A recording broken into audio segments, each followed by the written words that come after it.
Bismillahirrahmanirrahim. Assalamualaikum warahmatullahi wabarakatuh. Innal hamdalillah nahmaduhu wa nasta'inuhu wa nastaghfiruh wa na'udzu billahi min shururi anfusina wa min sayyiati a'malina. Man yahdihillahu fala mudilla lahu wa man yudlil fala hadiya lahu. Wa asyhadu an la ilaha illallah wahdahu la syarika lahu wa asyhadu anna Muhammadan abduhu wa rasuluh sallallahu alaihi wa ala alihi wa sahbihi wa man tabi'ahum bi ihsanin ila yaumiddin. Amma ba'd. Saudaraku, semoga Allah merahmatiku dan merahmatimu. Kita lanjutkan baca risalah Kutitip Bingkisan Hati ini untukmu sampai kita masuk di risalah Berilmu sebelum berkata dan beramal. Saudaraku, semoga Allah memberikan dirimu petunjuk. Setelah engkau mengetahui dan memahami hakikat kehidupan dunia ini dan tujuan akhirnya, yakni akhirat, maka berbekallah untuk akhiratmu.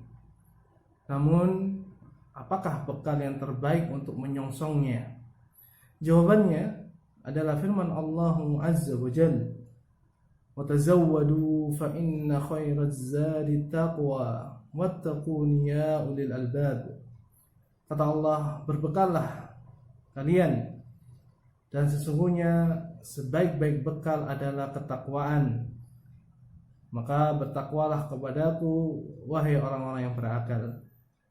Takwa, ya, takwa adalah sebaik-baik bekal untuk menyongsong kampung keabadian demi mencapai ridha Allah dan kembali ke kampung asal bapak pertama kita, yakni surga.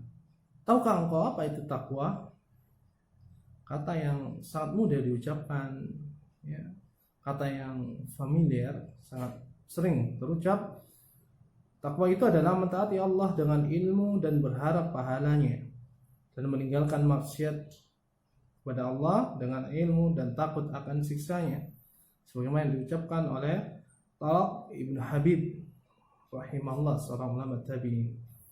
Namun bagaimana engkau bisa mengetahui amalan apa saja yang termasuk ketaatan kepada Allah dan apa sajakah yang termasuk bermaksiat kepadanya?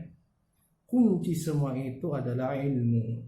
Oleh karena itu, tidaklah jalan terbaik yang membawa keselamatan dan kebahagiaan kecuali jalan itu adalah jalan ilmu. Maka ilmu adalah kunci takwa, buah darinya. Dan Al-Imam Abu Abdullah Muhammad ibn Ismail al-Bukhari rahimahullah telah menulis sebuah bab dalam kitab sahih beliau tentang berilmu sebelum berkata dan berbuat. Ungkapan yang sangat terkenal, al-ilmu qabla al-qawli wal amal. Saudaraku, dahulu kaum muslimin berbondong-bondong mencurahkan segenap tenaga dan harta untuk mendapatkan ilmu, untuk meraihnya. Sedangkan keadaan dunia dahulu belum ada internet, gadget, maktabah digital, MP3, MP4, radio, TV parabola, rekaman audio visual dan lain-lainnya. Maka seharusnya engkau, aku yang kini hidup di zaman modern yang Allah mudahkan berbagai sarana, lebih semangat di dalam menuntut ilmu. Maka belajarlah bagaimana kiat-kiat mempelajari ilmu dan adab-adab mempelajari ilmu. Saudaraku, semoga Allah memberkahiku dan memberkahimu. Masih berkaitan dengan ini adalah janganlah engkau berkata atau beramal tanpa engkau mengetahui ilmunya. Karena Allah Subhanahu wa taala berfirman, "Wala taqfu ma laysa laka bihi ilm." Dan janganlah kamu mengikuti apa yang kamu tidak mempunyai pengetahuan tentangnya. Kenapa? Innas sam'a wal basara wal fuada kullu ulaika kana anhu mas'ula. Sesungguhnya pendengaran, penglihatan dan hati semuanya itu akan diminta pertanggungjawab. Terutama dalam Islam, padahal amalan tersebut bukanlah bagian daripada Islam. Karena Nabi SAW telah berpesan, "Man 'amila 'amalan laisa 'alaihi amruna fahuwa radd." Barang siapa yang beramal dengan suatu amalan yang bukan bagian dari syariat kami, maka ia tertolak. Dan Nabi juga pernah mengatakan, "Wa iyyakum wa muhdatsatil umur." Berhati-hatilah kalian terhadap perkara-perkara yang dibuat-buat atas nama agama. fa inna kulla muhdatsatin bid'ah. Sesungguhnya setiap perkara yang dibuat itu dinamakan bid'ah di dalam agama. Wa kullu bid'atin dhalalah, dan setiap bid'ah dalam agama adalah sebuah kesesatan. Bahkan Imam Darul Hijrah Abu Abdillah Malik bin Anas Al-Asbahi Al-Madani rahimahullah pernah mengatakan dengan ucapan yang sangat indah, "Man ibtada'a fil islami bid'atan yaraha hasanah faqad za'ama anna Muhammadan sallallahu alaihi wasallam khana risalah." Barang siapa yang membuat sebuah kebid'ahan di dalam agama Islam yang dia anggap baik, bid'ah hasanah, faqad za'ama anna Muhammadan sallallahu alaihi wasallam, sungguh dia telah menuduh bahwasanya Nabi Muhammad sallallahu alaihi wasallam telah berkhianat atas risalah yang Allah turunkan kepada beliau. Ini agama Islam. Lianna Allah yaqul, karena Allah telah berfirman, "Al-yawma akmaltu lakum dinakum wa atmamtu alaikum ni'mati wa raditu lakumul Islam dina." Allah berfirman dalam surah Al-Maidah ayat 3, pada hari ini, yaitu pada hari Arafah, tanggal 9 Zulhijjah tahun 10. Beberapa bulan setelahnya, Al-Muharram, kemudian Safar, Rabiul Awal beliau wafat. Telah kusempurnakan, kata Allah, untukmu agamamu, dan telah kucukupi Islam sebagai kenikmatan untuk kalian, disempurnakan, dan telah kuridhoi Islam sebagai agama bagi kalian. Maka kata Imam Malik rahimahullah, "Fama lam yakun yawma idzin dina fala yakunul yawma dina." Maka apa saja yang hari itu ketika turunnya wahyu bukan merupakan agama, tidak dilegalkan, tidak disyariatkan, sekali-kali hari ini tidak akan pernah menjadi agama Islam itu sendiri.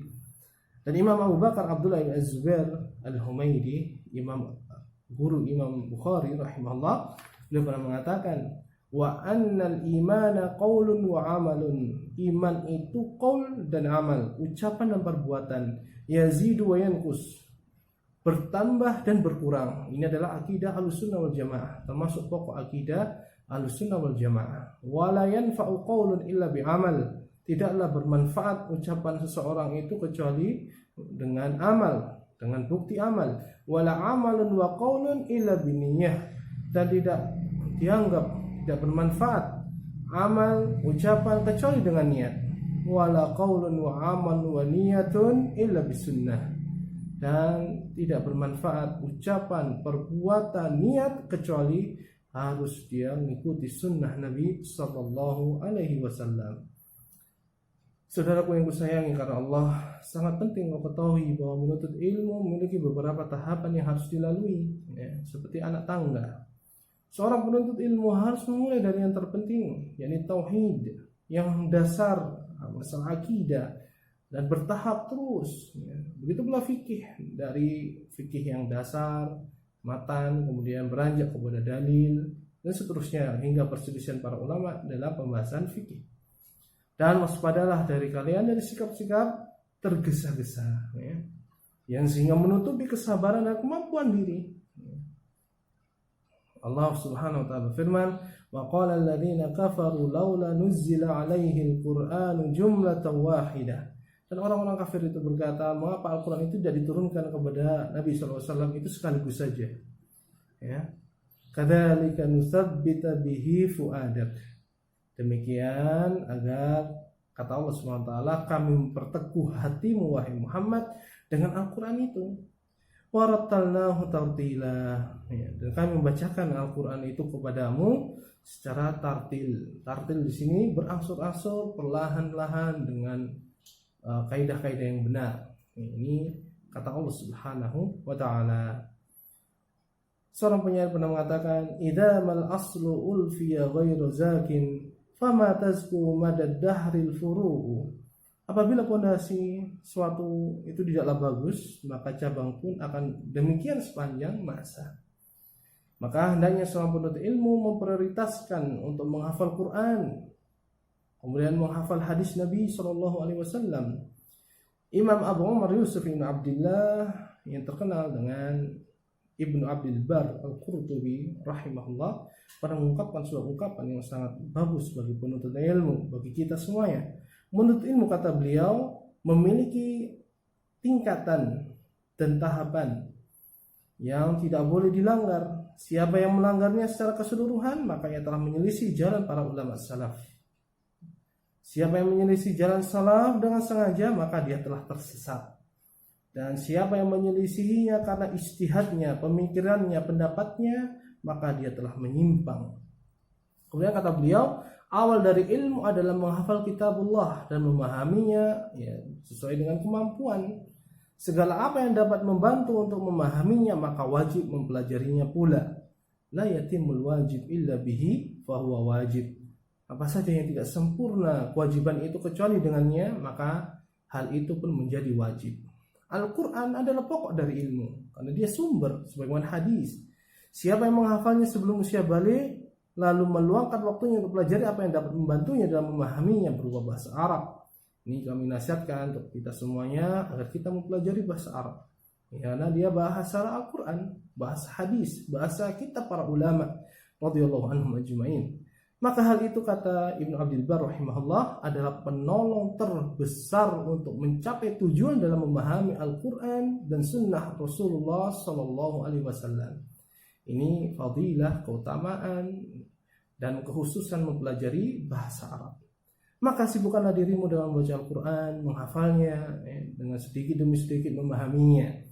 Jundub bin Abdillah Al-Bajali radhiyallahu anhu berpesan, aku wasiatkan kepadamu, hendaklah engkau bertakwa kepada Allah. Aku juga wasiatkan kepadamu agar selalu membaca dan menghayati, tadabbur kandungan Al-Quran. Karena Al-Quran diturunkan untuk ditadabburi. Karena ia adalah cahaya di malam yang kelam dan petunjuk di siang yang terang. Ketahuilah bahwa Al-Quran dapat menyebabkanmu meraih sesuatu yang nilainya sangat tinggi. Ini ucapan yang sangat berharga dari seorang sahabat Jundub bin Abdillah, lulusan dari Madrasah Nabawiyah sallallahu alaihi wasallam. Dan ambillah adab akhlak yang baik, yang mulia dari guru kita.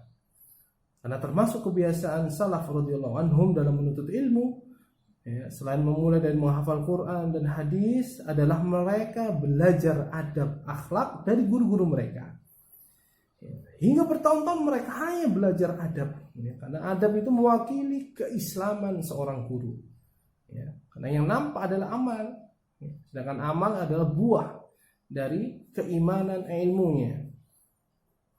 Semisal ucapan Abu Bakar Muhammad ibn Sirin Al-Ansari Al-Basri, seorang ulama tabi'in besar, beliau pernah mengatakan, kanu yata'allamuna al-hadya kama yata'allamuna al-ilma. Dahulu para salaf mempelajari adab sebagaimana mereka mempelajari ilmu. Begitu pula ucapan Abdullah bin Mubarak, seorang ulama besar tabi'ut tabi'in rahimahullah, beliau pernah berkata, ta'allamtul adab salasina sanah. Aku mempelajari adab selama 30 tahun. Wa ta'allamtul ilma 20 sanah. Lalu aku mempelajari ilmu selama 20 tahun. Wa kanu yata'allamuna al-adaba summa al-ilm. Adalah para salaf dulu radhiyallahu anhum mempelajari adab, kemudian mereka mempelajari ilmu. Apakah tidak bertentangan kita mempelajari tauhid? Tidak. Saudaraku, ketahuilah bahwasanya seutama-utama adab akhlak adalah adab akhlak terhadap Allah Azza wa Jalla, mulai dari mengikhlaskan niat, khauf, takut akan siksa Allah, cinta dengan janji-janji Allah, cinta dengan syariatnya, kemudian berharap dengan pahalanya. Itu adalah adab yang paling mulia. Kemudian Mukhallad ibn Husain rahimahullah pernah berkata kepada Abdullah bin Mubarak rahimahullah, bahwasanya dia mengatakan, bagi kami banyaknya adab lebih kami butuhkan daripada banyaknya hadis. Karena adab itu diambil dari sekian banyak hadis. Habib bin Syahid rahimahullah juga pernah berkata kepada putranya, wahai anakku, bergaulah dengan ahli fikih dan ahli ilmu. Belajarlah dari mereka dan teladanilah adab mereka. Karena hal tersebut lebih aku cintai daripada engkau memperbanyak hadis, sekedar memperbanyak riwayat. Kemudian Abu Abdillah Sufyan ibn Sa'ad as-Sawri al-Kufi, ulama besar, pernah berkata, mereka tidak menyuruh atau mengirimkan anak mereka, maksudnya ada para salaf, untuk menuntut ilmu, ya, bukan sekedar untuk mengumpulkan riwayah, hingga mereka mempelajari adab dan beribadah selama 20 tahun. Jadi para salaf punya kebiasaan, mereka mengantarkan anak-anak mereka, mengirim anak-anak mereka kepada para ulama untuk mengambil adabnya dulu sebelum mengambil ilmu. Kemudian Imam Az-Zahabi dari kalangan Syafi'i rahimahullah, semoga Allah merahmati beliau, pernah menyebutkan bahwasanya majelisnya Imam Ahmad Ibnu Hanbal rahimahullah, Imam Ahlus Sunnah wal Jamaah, imam mazhab yang 4, dihadiri oleh 5.000 hadirin, ya, zaman itu, ya, sekitar abad 2 dan 3. 500 kata Imam Az-Zahabi itu menulis. 5.000 jumlah mereka yang hadir, 500 dari mereka menulis. Sisanya mengambil faidah dari pengajaran, akhlak dan adab beliau. Jadi 4.500 santri beliau hanya datang mengambil faidah dari bagaimana Imam Ahmad mengajar, bagaimana akhlak beliau, adab beliau. Ini adalah teladan dari para salaf kita, semoga Allah merahmati mereka semua. Dan Imam Al-Qurrafi rahimahullah pernah berkata, ketahuilah sedikitnya adab itu lebih baik daripada banyak ilmu tapi tidak beradab. Karena itu Ruwayyim rahimahullah, seorang yang soleh, pernah berkata kepada putranya, wahai anakku, jadikanlah amalanmu itu seperti garam pada makanan, ya, adabmu itu seperti tepung, maka perbanyaklah adab hingga kedudukannya seperti tepung dengan garam. Kalau makanan banyak garamnya tidak bisa dimakan, tapi kalau banyak tepung, ya, adonan itu sedikit garam, ya, maka bisa dimakan.